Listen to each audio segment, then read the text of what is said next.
Welcome to the third video in the series about sales. And today we're going to be talking about body language, which is going to be a huge difference in your sales as well. So we've spoken about mindset, we've spoken about tonality of your voice during a meeting or during calls, and now it is about body language. And let's start off with something really cool. If you are on the phone, right, if you're doing cold calls, if you're doing sales through the phone, they can't see you, but you use proper body language, you will sell more. And I think that's something really cool.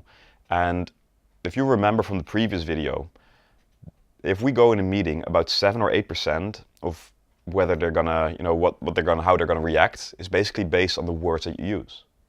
About 50 or 55% is the body language, and about 35% is tonality. So that means that, our body language is one of the most important things when we're in a face-to-face meeting. And body language consists of a lot of things, right? And body language is pretty difficult if you're thinking about it. Right now, I'm speaking about body language, and I'm like, shit, what am I doing with my hands? And that makes it challenging, but that's why we need, just like tonality, we need to practice this, and we need to make sure that it really becomes our second nature. So body language consists of a few parts. First of all, it's your posture, right? Sitting up straight. Sitting up straight has a few advantages. First of all, right, it just looks like I'm engaged. It looks like I'm ready, I'm awake, I'm high on energy. Right? If I would drop down a bit like this in a video, right, it just looks different and it looks like I don't really care. So even when you're doing cold calls, make sure that you're either standing, which is even better, especially in calls, or sitting up straight spine. But there's another great benefit about this. If you watch singers, right, if you watch any type of music, if it's a small song, right, if they want to be a bit more intimate, they're going to be sitting down. Right? But as soon as it's a big song, as soon as they're having to reach high notes or a lot of volume, they're going to stand up. We have a straight spine, and it's easier to fill our lungs, and it's easier to speak powerful. So just sitting up straight, or as I said, when you're calling walking or standing up, that will really help you have more power in your voice. It will be easier to come over more powerful and to come over more confident. So that's number one.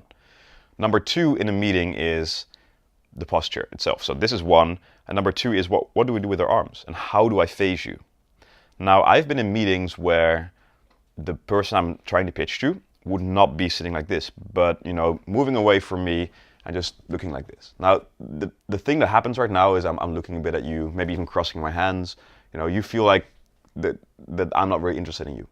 So really make sure, sit up straight, especially if you're selling something, and face someone. By the way, little side note, if you see someone sitting like this, it means that they're not ready to be sold yet.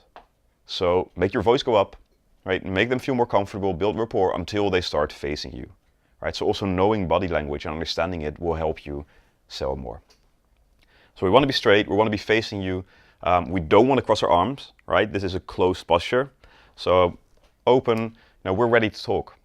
That's very important. Now then it is our hands, then it is the way we look at people, then it is so many more things. And especially the hands are very important. Now, I realize I just did this. And if you are from Italy, that probably means something different than where I'm from. So make sure that you understand your culture. Make sure that you know within the culture that if you're speaking to an Italian guy and you're from the UK or from Holland or somewhere else, right, and you're doing things like this, it probably is not a super smart idea. So try and figure out the culture of someone else, especially with hand gestures, because they can actually mean different things in different countries. But just using your hands will really make things that you say stronger. So in the last video about tonality, I said you can put emphasis on certain words, right? I want you to listen. So I put the emphasis on want. But I also make sure that I make a hand gesture to make it even stronger. So I want you to listen to me very carefully, right? It's stronger than when I say, I want you to listen to me very carefully without moving my hands. So whenever we want to emphasize on a word, we make a gesture going down, right? Listen. I want you to listen. Things like that. When I'm explaining, I will often do this, right? Hey, I'm teaching you something right now. So right now I'm continuing, so that's why I did so, and I went like this. I would say hand gestures, when done well and when it's a natural thing, will make it so much more appealing to listen to you. They will start trusting you much more. Having the open posture, being up straight, the way you look, right? Look a bit happy, I mean, don't be like stupid smiling the whole time, but look a bit happy. If you look angry, you know, that doesn't really help. If you always have an angry face, then, you know, just try and look a bit happier. But the way you look, the way you sit, the way you use your hands, and how you combine it with your tonality is going to make such a big difference. And, you know, I said record yourself in the previous video to hear your voice. Right now, film yourself. Stand in front of a mirror.